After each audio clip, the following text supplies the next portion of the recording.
न कहीं जहां में अमा मिला, जो अमा मिला तो कहाँ मिला। न कहीं जहां में अमा मिली, जो अमा मिली तो कहाँ मिली। मेरे जुल्म खान खराब को तेरे अफ़्वे बंदा नवाज में, न वो हुस्न में है वो गर्मियाँ, न वो इश्क में है वो शौक़ियाँ, न वो ग़ज़नबी ही तड़प रही, न वो ख़म है ज़ुल्फ़े अयाज़ में। जो मैं सजदा हुआ कभी तो ज़मीन से आने लगी सदा। तेरा दिल तो है सनम आशना, तुझे क्या मिलेगा नमाज में। तेरा दिल तो है सनम आशना, तुझे क्या मिलेगा नमाज में। बहुत अच्छा जलसा और किनारे लग गया, और आप लोग उसी तरह सुन रहे हैं जिस तरह आप शुरू से सुनते हुए आ रहे हैं। आपने मेज़बानी का हक़ अदा कर दिया। दिल से दुआ देता हूँ अल्लाह दोनों जहान की कामयाबी से आपको सरफराज फरमाए। सुनने के लिए मुकम्मल तैयार है? दोनों हाथ उठा दीजिए इंशाअल्लाह। इबादत छोड़ दें वो मंजूर, लेकिन गुलामी नहीं छोड़ेंगे। हाथ उठा दीजिए इंशाअल्लाह।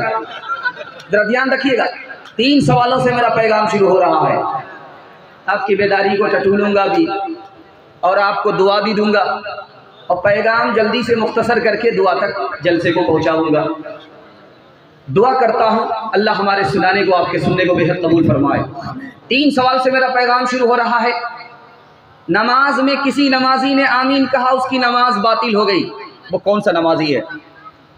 मालदार आदमी है, करोड़पति आदमी है, उस पर ज़कात फ़र्ज नहीं है। वो कौन सा मालदार है? मेरा तीसरा और आखिरी सवाल है। रोज़ा रखा, तोड़ दिया, उस पर कज़ा नहीं है। वो कौन सा रोज़ेदार है? मुकम्मल सुनना है, अमल करना है। हाथ उठा दीजिए इंशाअल्लाह। 3 सवाल से मेरा पैगाम शुरू हो रहा है। नमाजी है, नमाज में आमीन कहा, नमाज बातिल हो जाती है। वो कौन सा नमाजी है? नमाज पढ़ रहा था, कोई नमाज से बाहर दुआ कर रहा था, उसकी दुआ पर इस नमाजी ने आमीन कहा, इसकी नमाज बातिल हो जाएगी। मालदार आदमी है, ज़कात फ़र्ज नहीं। करोड़पति है, अरबपति है, ज़कात फ़र्ज नहीं। वो कौन सा मालदार? वो मालदार है जिसने कि अपना माल जंगल में दबा दिया और जगह भूल गया कि मैंने कहाँ दबाया, माल हमारा कहाँ है। अब कई साल के बाद वो माल मिला, उसे याद आया, तो पिछले साल की ज़कात उस पर फ़र्ज नहीं है। तीसरा सवाल आपसे है। आदमी रोज़ा रखा, उसे तोड़ दिया, उस पर कज़ा नहीं है। वो कौन सा रोज़ेदार है? ईद के दिन रोज़ा रखना हराम है, उसने ईद के दिन ही रोज़ा रख लिया था। बकरीद के दिन रोज़ा रखना हराम है, उसने बकरीद के दिन रोज़ा रख लिया था। अब उस रोज़े को अगर वो तोड़ता है तो उसकी कज़ा नहीं है। इंशाअल्लाह फुर्सत से नमाज पढ़ेंगे। हाथ उठा दीजिए। मुंह देख करके ज़कात देंगे। हाथ उठा दीजिए। गर्मी का रोज़ा नहीं, सर्दी का रोज़ा रखेंगे। हाथ उठा दीजिए। अब यहाँ डिस ब्रेक आप मार रहे हैं, लेकिन बीच बीच में आपका इम्तिहान होता रहेगा। खुदा के बंदे हैं, इंशाअल्लाह मरते दम तक खुदा की बंदगी करेंगे। हाथ उठा दीजिए इंशाअल्लाह। मोहब्बत का जुनून अब बाकी नहीं है, वो दिल बारज़ो बाकी नहीं है। नमाज और रोज़ा, कुर्बानियों, हज, ये सब बाकी है तो बाकी नहीं है, बाकी नहीं है। मस्जिद तो बना दी शब भर में, माँ की हरारत वालों ने मन अपना पुराना पापी है, बरसों में नमाज़ी बन न सका। इकबाल बड़ा उपदेशक है, मन बातों में मोह लेता है, गुफ्तारी का ये गाज़ी तो बना किरदार का गाज़ी बन न सका। खाता खुल रहा है, बहुत खूबसूरत पैगाम आपके बच्चों की तालीम के हवाले से देने के लिए जा रहा हूँ। बहुत प्यारा। एक बात इस पैगाम को सुनने से पहले ज़रूर याद कीजिएगा कि अच्छा कपड़ा आप पहना देंगे अपने बच्चे को, वो भूल जाएगा। अच्छा खाना खिलाएंगे, इस एहसान को भी भूल जाएगा। अच्छा मकान आपने बना करके दिया है, इस एहसान को भी भूल जाएगा। एक एहसान कीजिए, मैं कहता हूँ जिंदगी भर याद रखेगा, भूलेगा नहीं। आप जाहिल रहे कोई फर्क नहीं पड़ता, अपने बच्चे को पढ़ा लिखा दीजिए, जिंदगी भर इस एहसान को याद रखिए। बादशाह के दरबार में बेटा वजीर है। बादशाह ने कहा कि मैं तुम्हारे बाप से मिलना चाहता हूं। बाप आ गया सामने, कंधे पर लाठी है, लाठी में जूता टंगा हुआ। बादशाह ने कहा ये उल्लू का पट्ठा, भैंस का अंडा, केले का छिलका तेरा बाप है। कहा मेरे बाप को बेवकूफ मत कहो, बेवकूफ मेरा दादा था, मेरे बाप को पढ़ाया नहीं। मेरा बाप बेवकूफ होता तो मुझे पढ़ा लिखा करके वजीर बना करके तुम्हारे बराबर की कुर्सी का मालिक नहीं बचता। दूसरी मिसाल आपके सामने है। ब्लैक बोर्ड पे एक लकीर खींच दिया उस्ताद ने, कहा कि मेरी लकीर को कौन बच्चा छोटा करता है। एक बच्चा खड़ा हुआ मिटाने लगा, कहा मिटाना नहीं, मिटाए बगैर मेरी लकीर को छोटा करो। जो समझदार बच्चा था वो गोविंदपुर का था, वो खड़ा हुआ, उसने पेंसिल लेकर के लंबी लकीर खींच दिया, उस्ताद से बड़ी लकीर कर दिया। अब बेटा आज तुम बच्चा हो, कल जवान होगे, किसी को मिटा करके आगे मत बढ़ना, दूसरे के लिए मिट करके तरक्की करना। तीसरी मिसाल आपके सामने आ रही है। कमर बांध लीजिए, सर पे कफन बांध लीजिए, फाका कीजिए, औकात को दाव पे लगा करके बच्चे को पढ़ाइए। अल्लाह आपके मुस्तकबिल को रोशन करेगा और बच्चे की तालीम से अल्लाह आपको जिंदगी भर तरक्की से माला माल करेगा। तीसरी मिसाल दे रहा हूं। एक चालाक आदमी बादशाह के दरबार में आया, मैं गधे को बोलना सिखा दूंगा, 3 शर्त है। एक अच्छा गधा खरीद करके दो, 10 साल का मुझको टाइम दो, 10,000 रुपया एडवांस में दो। बादशाह ने कहा कि गधा बोल लेगा? कहाँ, ये मेरे ऊपर छोड़ दो।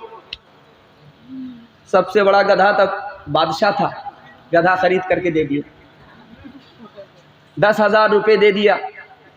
वो लेकर के चला गया 10 साल का टाइम लेकर के। तो लोगों ने पूछा अरे गधा को बोलना सिखा दोगे? गधा कब बोलेगा, मैंने तो बेवकूफ़ बनाया, 10 साल का टाइम मैंने लिया है, अगर गधा नहीं मरा तो इसको जान से मार देंगे। कह देंगे बिल्कुल बोलने ही वाला था, मर गया। इन्ना लिल्लाहि व इन्ना इलैहि राजिऊन। जल्ले तू जलाल तू, इस बला को टाल तू। आपका बच्चा बहुत बड़ा मालदार है लेकिन इल्म से महरूम है, वो गधा है, मक्का भी चला जाएगा तो हाजी नहीं होगा। आखिरी बात आपके सामने रखने के लिए जा रहा हूं, इसको बहुत ध्यान से सुनिए।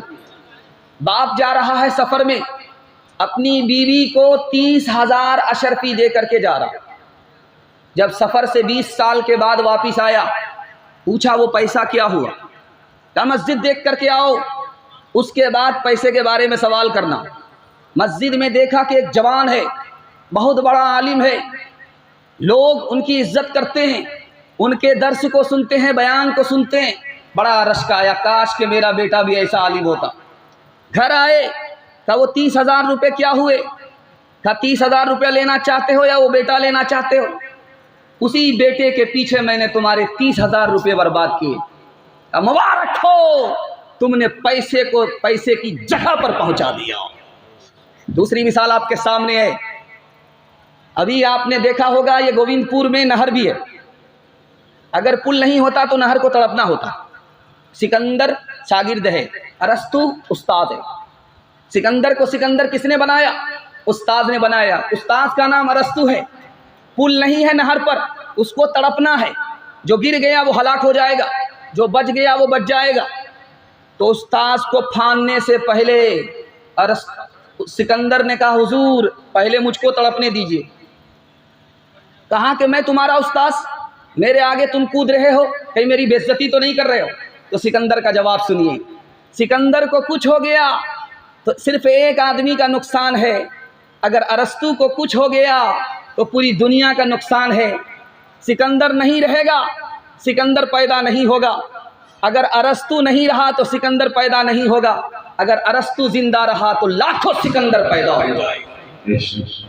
आज से 10 साल 20 साल पहले की बात है, जब आदमी भैंस का पहला दूध निकालता था तो अपने घर के लोगों को पिलाता नहीं था, सीधे उस्ताद के यहाँ ले जाकर के देता था कि हुजूर ये दूध कबूल कर लीजिए, पहला बिस्मिल्लाह है, इसको कबूल कर लीजिए। अब पूछने वाला कहता कि भाई खाता था, अपने घर में बच्चे को खिलाता, उस्ताद को क्यों? तो कहा मैं उस्ताद पर मेहरबान हूँ ताकि मेरे बच्चे पर ये मेहरबान हो जाए और टूट करके ये मेरे बच्चे को इल्म दे। उस्ताद को फीस आज देंगे और मकतब के इमाम को तनख्वाह 2 महीने के बाद देंगे। हाथ उठा दीजिए, जरा ध्यान रखिए। तीसरा नमूना आपकी खिदमत में आ रहा है। 3 सवाल हुए कि इंसान कौन है, दूसरा सवाल हुआ है बादशाह कौन है, तीसरा सवाल हुआ है निकम्मे और कमीने कौन लोग हैं। 3 सवाल हुए। पहला सवाल इंसान कौन है, दूसरा सवाल बादशाह कौन है, तीसरा सवाल कमीने और निकम्मे लोग कौन हैं। फटाफट जवाब दिया। इंसान वो होता है जो आलिम होता है, जो आलिम नहीं होता इंसान नहीं होता। आलिम वही होता है जो इंसान होता है, इंसान वही होता है जो आलिम होता है। बादशाह कौन होता? जो दुनिया से मतलब नहीं रखता। कमीने और निकम्मे लोग कौन हैं? जो दुनिया के चक्कर में दीन को बर्बाद कर देते। गीदड़ को कागज मिला, आया था जलसा सुनने के लिए गोविंदपुर, कागज मिला, गया रेवड़ में खुश होकर के कि सर्टिफिकेट मिला है, लाइसेंस मिला है। अब जब बस्ती में हम लोग घुसेंगे तो हमारे ऊपर कुत्ता नहीं छूटेगा। कहा चलो आज ही जलसा है गोविंदपुर में, जलसा सुनने के लिए जाते हैं। जैसे ही बस्ती के मुंह के अंदर आया तो कुत्ता पीछे छूटता है, तो सबसे पहले वही कागज वाला गीदड़ भाग रहा, पीछे सारा गीदड़, आगे वो लाइसेंस वाला गीदड़। तो गीदड़ों ने कहा अरे इन कुत्तों को लाइसेंस तो दिखाओ ताकि जल्दी भागो, ये भी तुम्हारी तरह जाहिल है। डॉक्टर साहब आ रहे हैं कब्रिस्तान और मुंह पर कपड़ा रख करके आ रहे हैं, मुंह पर कपड़ा रख करके आ रहे हैं। लोगों ने कहा आप औरत तो नहीं, आप तो मर्द हैं, मुंह पर कपड़ा क्यों रखते हैं? कहा कि मैं ऊपर से डॉक्टर नहीं था, अंदर से डॉक्टर नहीं था, ऊपर से डॉक्टर था, ऊपर से फिट फाट, नीचे से मकामा घाट था। मैंने पैसे के लालच में इन लोगों का इलाज किया, जितने लोग यहाँ मुर्दा पड़े हैं सब मेरे इलाज से बड़े, इसलिए शर्म आती। इंशाअल्लाह इल्म पर अमल करेंगे, हाथ उठा दीजिए। दूसरा इल्म हासिल करेगा उसका मौका देंगे, हाथ उठाइए। जो इल्म हुआ उसके खिलाफ अमल करेंगे, हाथ उठा दीजिए। हाँ यहाँ जिंदगी मौत है जिंदगी, रोशनी का तस्वुर भी है रोशनी। जिंदगी मौत है जिंदगी, रोशनी का तस्वुर भी है रोशनी। तू है सूरज तो ढलने पे ईमान रख, और दिया है तो जलने का फन सीख ले। ये दुआ जिस तरह बर्फ के दरमिया, छाँव में ला के रख धूप की गर्मियाँ। आग से दोस्ती का अगर शौक है, आग से दोस्ती का अगर शौक है, आग से दोस्ती का अगर शौक है, मोम बनकर पिघलने का फन सीख ले। बहुत अच्छे माहौल में ये पैगाम निकल गया, खाता बहुत अच्छा हुआ है, इंशाअल्लाह खात्मा भी अच्छा होगा। फजर के बाद तक जलसा सुनना है, हाथ उठा दीजिए। हाँ, हमें भी इम्तिहान आपका बार बार लेना। 7 खून तो आपका माफ है, उसके बाद जनाजा ही पड़ेगी। दूसरा पैगाम बहुत खूबसूरत अच्छे माहौल में आपको देने के लिए जा रहा हूँ, और दिल से दुआ देता हूँ कि आपने मेरा दिल खुश कर दिया। मैं तो वहाँ घबरा गया था कि बारिश हो रही है, जलसे का क्या हाल होगा, जो मजमा आया होगा निकल गया होगा। लेकिन अल्लाह का शुक्र है, मैं महसूस कर रहा हूँ कि जो मजमा आया है उससे ज़्यादा जमा हो गया। अल्लाह आपको जज़ाए खैर दे, आपके बाल बच्चे को अल्लाह कामयाब करे। घर में अगर जवान बेटी है, दिल से दुआ करता हूँ कबूलियत की घड़ी आप लोग आमीन कहिएगा। गैर से अल्लाह मुनासिब जोड़े का इंतज़ाम फरमाए। दूसरा पैगाम दे रहा हूँ, इसको ध्यान से सुनिएगा। जो खुदा का नहीं वो किसी का नहीं होगा, जो खुदा का होगा सारी खुदाई उसी की होगी। इस पैगाम को बहुत ध्यान से सुनिएगा जो सुनाने के लिए जा रहा। एक फ़कीर दिल्ली में कह रहा था, न तू खुदा है न मैं तेरा बंदा। लोगों ने पत्थर मारना शुरू किया। एक आदमी बोला कि पहले इससे मालूम करने दो ये किसको कह रहा है। लोगों ने रुक करके पूछा, अरे तू किसको कह रहा है कि न तू खुदा है न मैं तेरा बंदा? कहा ये मेरा नफ्स है, ये मुझको कह रहा खीर खिलाओ, पैसा है नहीं। तो मैंने इसको कहा कि न तू मेरा खुदा है न मैं तेरा बंदा। दूसरी मिसाल आपके सामने आ रही है, ध्यान से सुनिएगा। ट्रेन में सफ़र हो रहा, एक बूढ़ा है, उसकी सीट है, 3 जवान आ गए वेटिंग लिस्ट वाले। बूढ़े से कहा, ओ बड़े मियाँ पैर फैलाओ, पैर समेटो, हमें जानते नहीं, हम अहमद मुख्तार है। दूसरे ने कहा मुझे नहीं पहचानते, मेरा नाम हबीब मुख्तार है। तीसरे सईदुल अबरार है। तीसरे ने कहा मुझे नहीं पहचानते, मेरा नाम हबीब मुख्तार। अब बूढ़े ने सोचा कि कहाँ 3 कहाँ हम, सूखा बांस कहाँ मुकाबला करें इन हट्टे कट्टे पहलवानों से। पैर समेट करके बैठे। उसके बाद बूढ़े ने पूछा कि कहाँ जा रहे हो? कहा कि अलीगढ़ जा रहे हैं इम्तिहान के लिए। इत्तिफाक से वो बूढ़ा अलीगढ़ का प्रिंसिपल था। उसने कहा कि अच्छा, तुमने तो अपना नाम बताया कि मेरा नाम अबरार है, किसी ने कहा मुख्तार है, किसी ने कहा हबीब मुख्तार है। अरे ये तो पूछो कि मेरा नाम क्या है। कहा हुजूर आप बता दीजिए। लेकिन लड़कों को ताज्जुब हुआ कि पहले तो ये चुपचाप बैठा हुआ था बूढ़ा, हम लोगों के डर से, अब ये सूखे बांस में कहाँ से ये इतनी शान पैदा हो गई, जान पैदा हो गई। कहा कि अपना नाम बता दो। कहा मेरा नाम परवरदिगार है।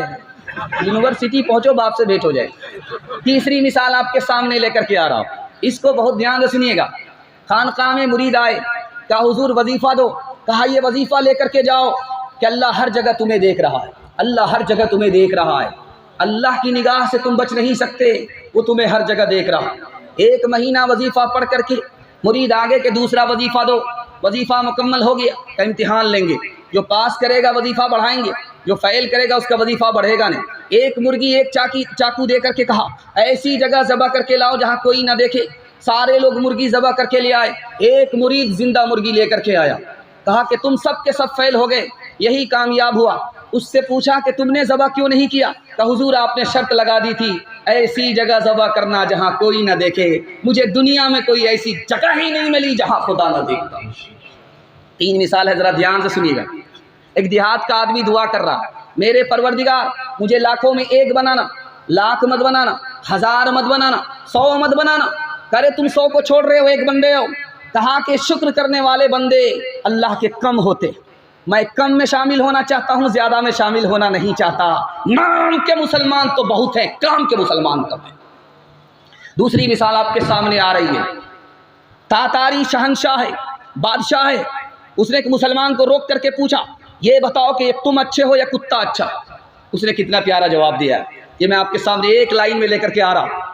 पूछा है तातारी शहजादे ने, ये बताओ ये कुत्ता अच्छा है या तुम अच्छे हो? कहा अगर मेरा ईमान पर ख़ात्मा हुआ तो मैं इस कुत्ते से अच्छा हूँ, अगर मेरा ईमान पर ख़ात्मा नहीं हुआ ये कुत्ता मुझसे अच्छा है। उस शहजादे के दिल पर ऐसा झटका लगा कि मेरे पास तो ईमान नहीं है, मैं तो कुत्ते से भी बदतर हूँ, कलमा पढ़कर मुसलमान हो गया। तीसरी मिसाल आपके सामने लेकर के आ रहा हूँ, इसको बहुत ध्यान से सुनिएगा। मुसलमान औरत है, बाजार में निकली है, एक हाथ में पानी है, एक हाथ में आग है। उससे पूछने वाला ईसाई पूछता है कहाँ जा रही हो? हाथ में पानी है। कहाँ जा रही हो? हाथ में आग है। कहा इस आग से मैं जन्नत को जलाना चाहती हूँ। कहा इस पानी से? कहा जहन्नम को बुझाना चाहती हूँ, ताकि दुनिया को ये पैगाम मिले कि अगर जहन्नम से डरना है तो अल्लाह के लिए डरो, अगर जन्नत के लिए अमल करना है तो अल्लाह के लिए करो, मतलब की इबादत मत करो, खुदा की मर्जी और खुदा की खुशी के लिए इबादत करो। ध्यान से सुनिएगा, सुनाने के लिए जा रहा हूँ।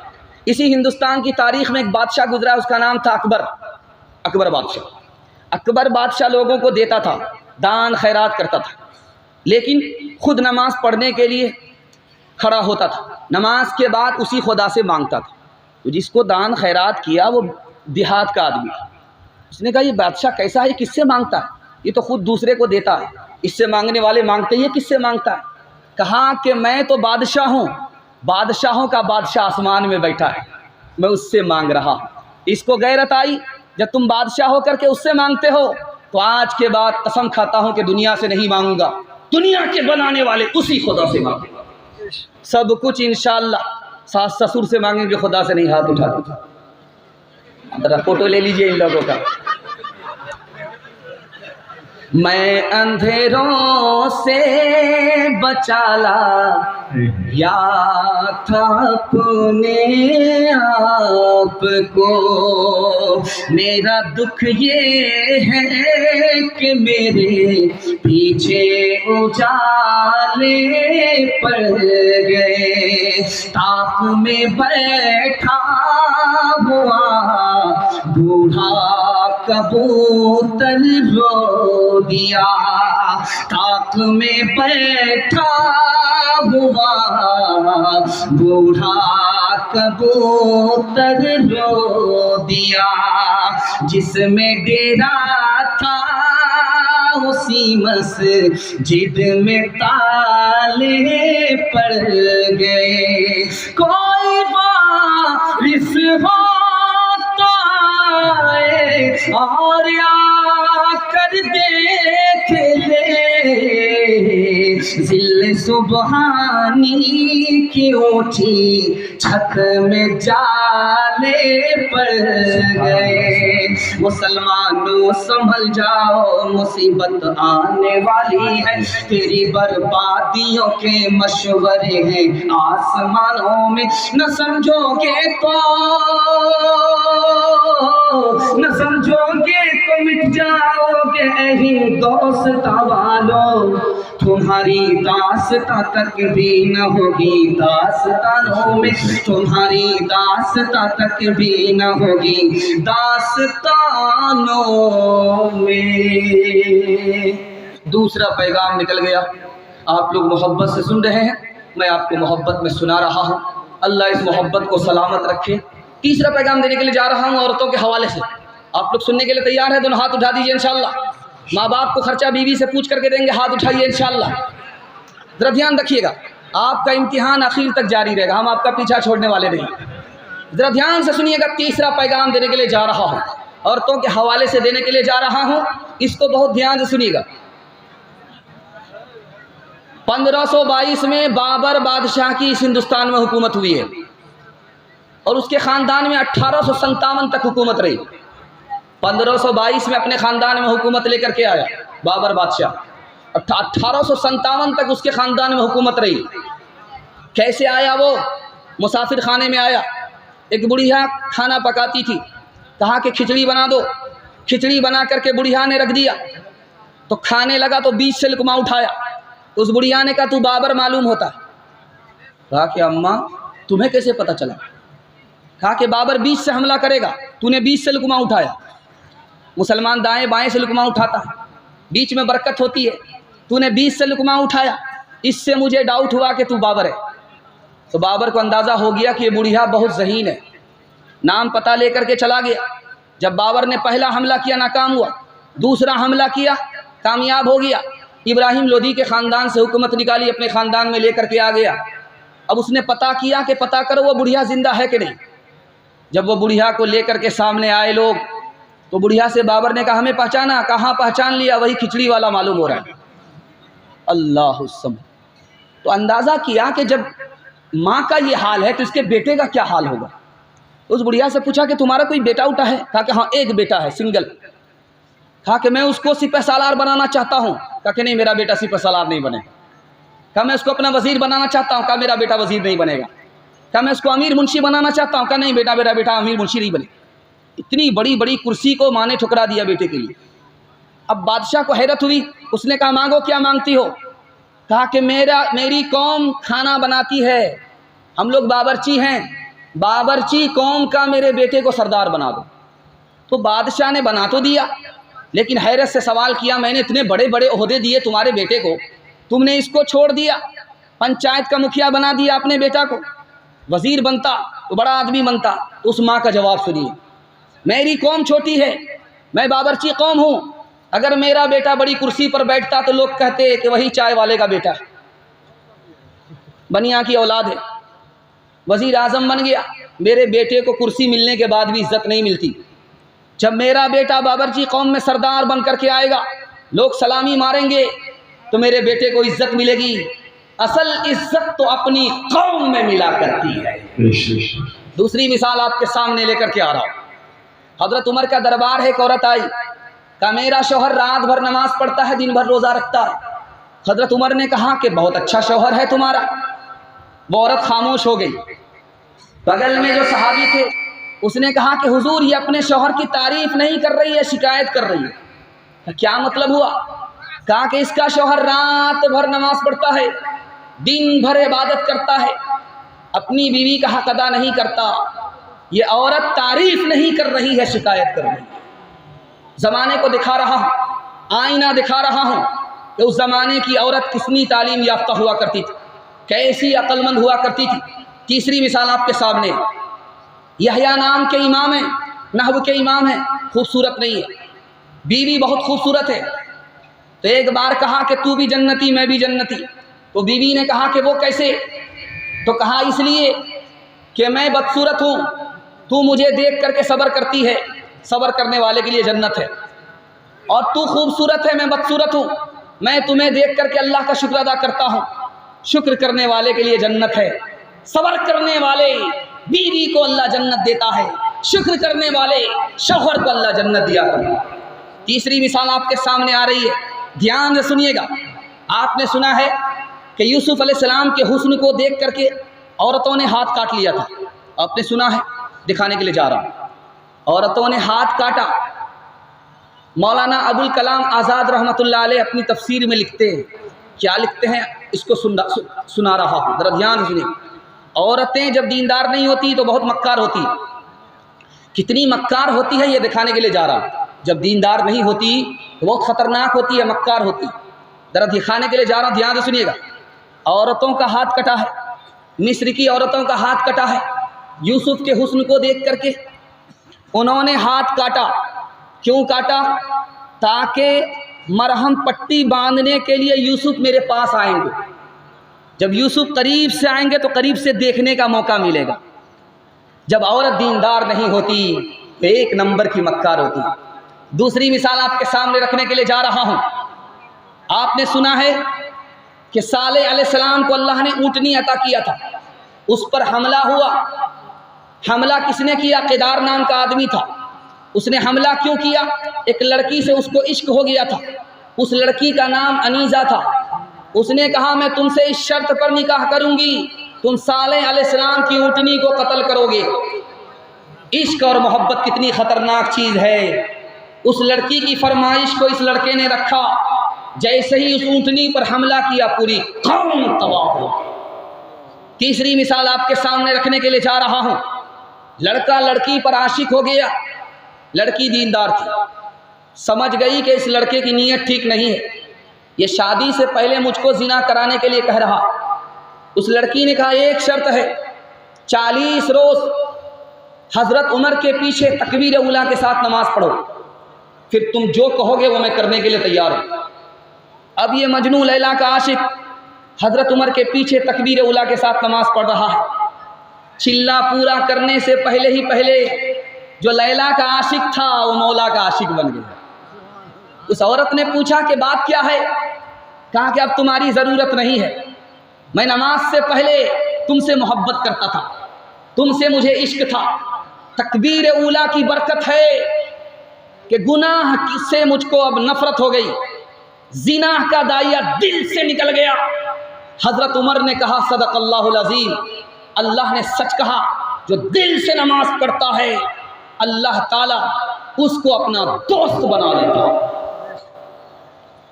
तीसरी मिसाल आपके सामने, ध्यान से सुनिएगा, सुनाने के लिए जा रहा हूं, बहुत ध्यान से सुनिएगा। पहली रात है, बीवी आई है मैके से ससुराल। शौहर से कहा देखो मैं तुम्हारे घर में इस शर्त पर रहने के लिए तैयार हूं कि तुम रिश्वत नहीं लोगे। अगर रिश्वत लोगे मैं तुम्हारे घर में नहीं रहूंगी। पहली रात आई है। किनकी बेटी है? हजरत गंगोही की बेटी है। पहली रात में अपने शौहर से तौबा कराया और शौहर ने जिंदगी भर के लिए तौबा कर लिया। नेक औरत वो है जो अपने शौहर को हराम से बचा ले। इंशाअल्लाह बेटी की शादी फ्री में करेंगे, हाथ उठा दीजिए। बेटा की शादी फ्री में नहीं करेंगे, हाथ उठाइए। जरा ध्यान से सुनिएगा।